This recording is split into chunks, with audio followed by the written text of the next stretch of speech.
une nouvelle vidéo qui concerne l'école dans l'Antiquité. Alors certes, beaucoup d'entre vous ont déjà vu la vidéo précédente. Dans celle-ci, on va partir de la naissance de l'écriture en Mésopotamie en Égypte et voir la naissance du principe même d'apprentissage de l'écriture. Avant d'arriver à l'école grecque et romaine, je passerai beaucoup plus vite parce que vous avez déjà vu la vidéo, et on parlera plus précisément de qui a le droit ou pas d'aller à l'école. En Mésopotamie, en Égypte, comme vous savez, l'apprentissage de l'écriture et la pratique de l'écriture se fait uniquement dans une classe sociale particulière qui est celle des scribes.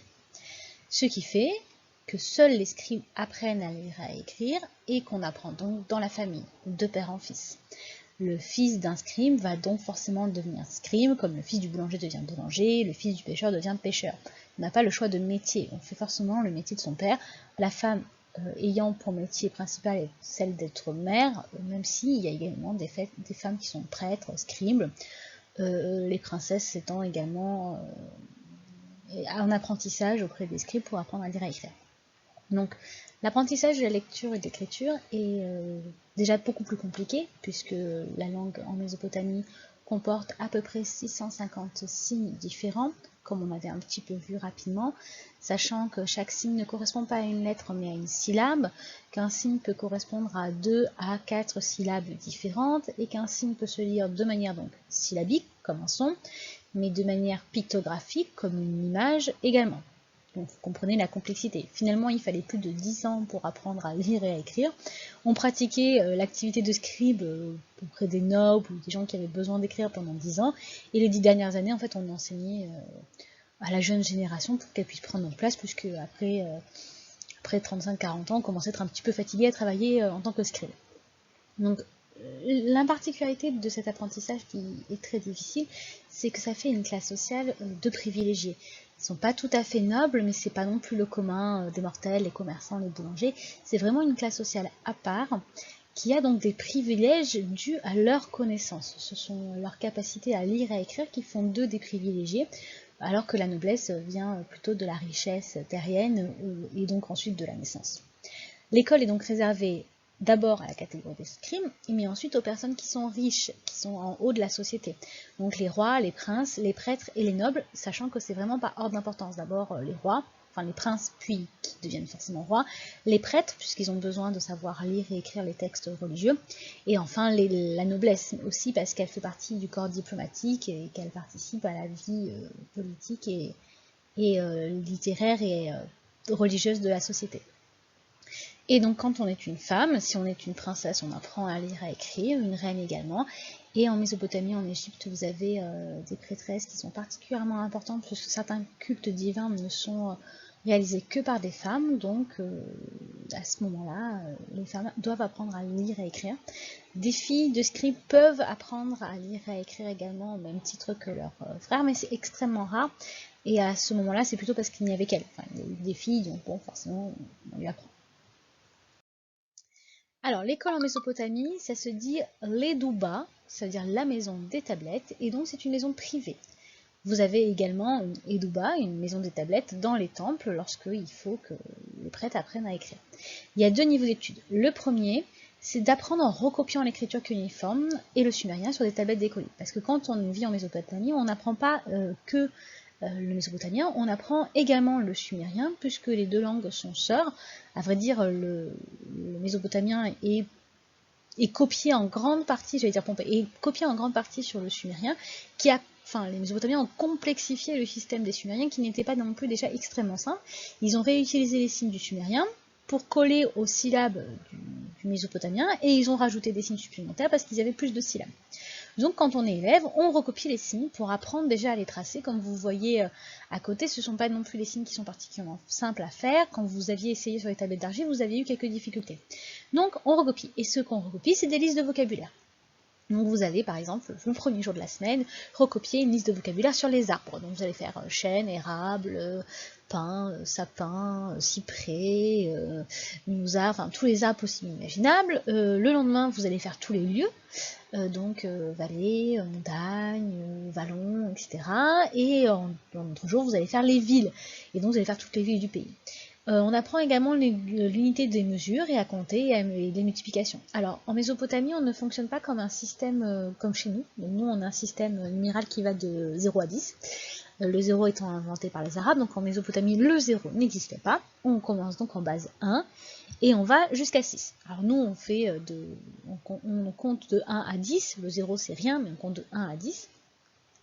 Et tout le reste est une multiplication de 10. Donc vous avez 2 fois 10, 3 fois 10, voilà. En Mésopotamie, la base, c'est 6. Donc ce qui fait que tout est calculé en base de 6. Donc quand il faut multiplier, vous multipliez par 6. Quand il faut diviser, vous faites des racines carrées de 6. Autant vous dire que les Mésopotamiens sont extrêmement bons en mathématiques, ne serait-ce que parce qu'ils font tout ça de tête. Donc autant vous dire que quand il faut traduire des tablettes qui parlent de mesures, des différentes mesures de blé, d'orge ou des membres du troupeau, et qu'au lieu de marquer qu'il y en a 3000 et quelques, ils préfèrent dire qu'il y en a tant de fois 6, il faut bien s'accrocher. Une fois que vous avez étudié ça, vous êtes finalement un scribe de base, vous êtes capable d'aller au marché, d'écrire pour l'éleveur de bœuf qui en a je ne sais pas combien, voilà, vous êtes sur la base. Le deuxième niveau d'apprentissage, qui est donc pour un peu moins d'élèves, qui donc va travailler plutôt dans les strates plus importantes de la société, donc pas avec le commerçant, mais plutôt avec les prêtres, avec les nobles, etc. Donc ces deuxièmes niveaux, ce sont les élèves qui étudient des compositions littéraires, et donc il va apprendre là le calcul numérique. Donc la composition littéraire, c'est tout simple, on va recopier, encore une fois, des œuvres littéraires très connues de l'époque, et ensuite on va devoir créer des œuvres littéraires, et les œuvres littéraires de Mésopotamie sont extrêmement belles. Si ça vous intéresse, je vous en ferai lire certaines, mais voilà, vous avez de très très beaux poèmes. La première épopée qui a été écrite, elle a été écrite en Mésopotamie. Vous avez déjà le récit du déluge qui existe en Mésopotamie, donc vous avez de très très beaux textes littéraires. Et vous apprenez également le calcul numérique, celui des surfaces, des poids et des volumes. Donc autant vous dire que c'est quelque chose, par exemple, moi je ne sais pas faire. Je suis pas très bonne en mathématiques. Ça n'a pas été très bien en Mésopotamie. Les outils pour apprendre, donc on avait vu un petit peu ça, et puis d'ailleurs c'est ce que vous avez pratiqué, donc un calame pour écrire, de l'argile comme support, et c'est l'argile qui détermine que l'écriture est en cuneiforme. Je vous rappelle que cuneus, en latin, ça veut dire coin, clou, et donc effectivement, vous voyez que chaque signe est en forme de clou, alors pas le clou d'aujourd'hui, mais le clou de l'époque qui est plus triangulaire sur le haut. Et donc là, vous avez la partie faite par le professeur, qui inscrit le texte à recopier, et là, l'élève a toute cette partie-là pour recopier, et donc le principe de la tablette d'argile, c'est qu'il imprime avec son calame pour recopier les signes. Vous voyez ça, là, il recopie le premier signe. Là, on peut dire qu'il doit tenter la deuxième ligne, oui, et celui-ci, c'est celui-là. Bon, hein, on est encore très très loin de l'écriture parfaite. L'avantage de la tablette d'argile, c'est qu'une fois qu'il se trompe, il prend son doigt, il frotte l'argile, ça efface le signe et il peut recommencer. Donc ça, c'est une tablette décodée. Ici, vous en avez une autre aussi, vous voyez, les signes sont très loin les uns des autres, un peu trop alpés, voilà. Apprentissage. En Égypte. En Égypte, l'apprentissage se fait également dès l'enfance, et il est réservé, comme en Mésopotamie, à la classe noble et aux enfants de scribes, qui sont aussi une catégorie sociale à part. Si autant en Mésopotamie, la catégorie sociale des scribes est à part, mais pas trop stéréotypée, en Égypte, elle l'est d'autant plus, puisque les scribes ne pratiquent pas l'art de l'écriture, mais pratiquent l'art de l'écriture des dieux, puisque le hiéroglyphe, c'est l'écriture sacrée. Il faut mémoriser un grand nombre de signes, et il faut s'exercer à les tracer sur des tablettes de calcaire. Effectivement, en Égypte, contrairement en Mésopotamie, on n'a pas d'argile. On a du papyrus et du calcaire. Ce qui fait que pour écrire, soit on écrit sur un support qui est extrêmement cher, qui est le papyrus, soit on s'entraîne déjà à graver et à tracer sur du calcaire, qui n'est pas non plus un support particulièrement facile à manier. À la fin de l'apprentissage, le jeune scribe devait savoir copier à l'encre rouge et noire sur des papyrus les contes et les recueils qui devait ensuite décorer dans l'Union. Ça veut dire qu'en Mésopotamie, vous avez écrire, c'est un petit peu le principe de la liste de courses. Vous voyez, vous avez écrire des mots, on est très content. C'est une pratique de la langue qui n'est pas forcément artistique. En Égypte, il faut savoir aussi faire les dessins qui accompagnent donc les textes, l'apprentissage des différentes couleurs pour les différents types de passage du texte, parce que c'est très codifié. Donc forcément, et puis on utilise un papyrus, donc à la fin c'est un support très cher, donc c'est pas n'importe quoi. Le professeur de l'époque insiste beaucoup sur l'importance de mémorisation. À l'heure d'aujourd'hui, on ne fait quasiment pas fonctionner votre mémoire, et lorsqu'on vous demande d'apprendre un poème, on a l'impression qu'on vous demande de nous donner un rein en garantie, alors qu'à l'époque, on apprenait des textes entiers par cœur, et c'était le meilleur moyen de faire fonctionner sa mémoire. Et c'était comme ça d'ailleurs qu'on apprenait en premier. Quand vous avez 600 signes à apprendre, si vous ne les apprenez pas par cœur, vous n'arrivez jamais à les reconnaître les uns des autres. Et donc le scribe doit avoir une grande connaissance dans des domaines extrêmement variés, puisqu'il peut être amené à écrire sur des domaines très variés, qui peuvent être autant le droit, l'économie, le commerce, la géographie, l'histoire, la littérature, etc. Donc vous avez ici donc, un apprenti scribe, le calame qui sert donc à prélever l'encre, et là vous avez un papyrus donc décollé qui est donc un conte, et vous voyez la distinction entre l'écriture rouge, l'écriture noire, et surtout, donc là vous êtes plutôt sur du hiératique. Il faut distinguer hiératique et hiéroglyphe. Le hiéroglyphe, c'est les très beaux signes que vous voyez sur les temples à 8 mètres de hauteur et qui sont clairement pas faits pour être lus par les hommes. Pour la simple bonne raison qu'à 8 mètres de hauteur, personne ne peut lire une ligne, c'est fait pour la lecture des dieux, puisque l'écriture est une création divine en Égypte. Le hiératique, c'est la langue du peuple, c'est celle dans laquelle on écrit au quotidien. Vous vous doutez bien que si on doit écrire une liste de courses ou le nombre de bœufs qu'a je ne sais pas qui et qu'il envoie sur tel commerce, on ne va pas s'amuser à dessiner toutes les chouettes, les aigles et tous les dessins extrêmement détaillés du hiéroglyphe. C'est pour ça d'ailleurs qu'en Égypte, on retrouve énormément de tablettes cuniformes, c'est-à-dire que la langue commerçante qui va être la plus utilisée, même en Égypte, ça reste le mésopotamien parce que finalement c'est très rapide à écrire.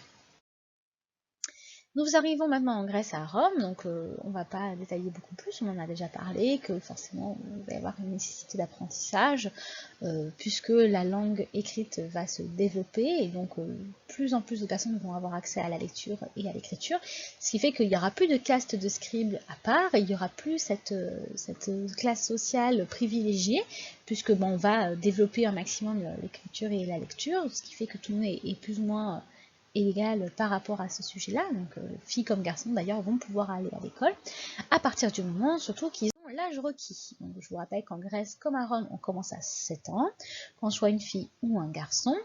Lorsqu'on arrive à l'âge nubile, donc 12-13 ans, les filles quittent l'école, les garçons peuvent continuer jusqu'au service militaire, et ensuite, après le service militaire, peuvent faire des études de rhétorique. La fille, elle, va continuer son apprentissage à la maison auprès des femmes. Ça ne veut pas dire qu'elle arrête de lire, écrire, compter, mais ça veut dire que son apprentissage va tourner également sur son métier de mère, sur la gestion du domaine familial, sur la littérature, sur la musique, et moins sur la gymnastique, enfin moins sur les sports un peu plus physiques que vont pratiquer les garçons, même si elles vont encore pratiquer beaucoup de gymnastique, surtout à Rome où la palestre est beaucoup utilisée autant par les femmes que par les hommes, puisque la pratique sportive est l'assurance d'une très bonne santé. Mais pour accéder donc à l'école, que vous soyez en Grèce ou à Rome, il faut avant tout faire partie des citoyens. Donc vous ne pouvez pas aller à l'école si vous êtes esclave, enfin enfant d'esclave, donc de fait esclave. Si vous êtes étranger à la cité, ça veut dire si vous n'avez pas le droit de cité, donc ça veut dire que vous êtes un étranger, par exemple vous êtes un Sparte, vous venez à Rome, vous ne pouvez pas aller à l'école à Rome, mais vous pouvez aller à l'école à Sparte, puisque vous êtes un citoyen de Sparte. Vous ne pouvez pas non plus aller à l'école si vous êtes trop âgé. Si vous avez 15 ans et que vous êtes une jeune fille et que vous voulez aller chez le Ludi Magister où les filles rentrent à 7 ans, ce n'est pas possible. Vous avez dépassé cet âge. On ne peut pas faire de rattrapage, on ne peut pas redoubler. À 7 ans, vous allez à l'école. Quand vous avez 13 ans, vous sortez. Si vous n'avez pas fini d'apprendre, tant pis pour vous. Vous avez tant d'années pour faire votre apprentissage, quel qu'il soit.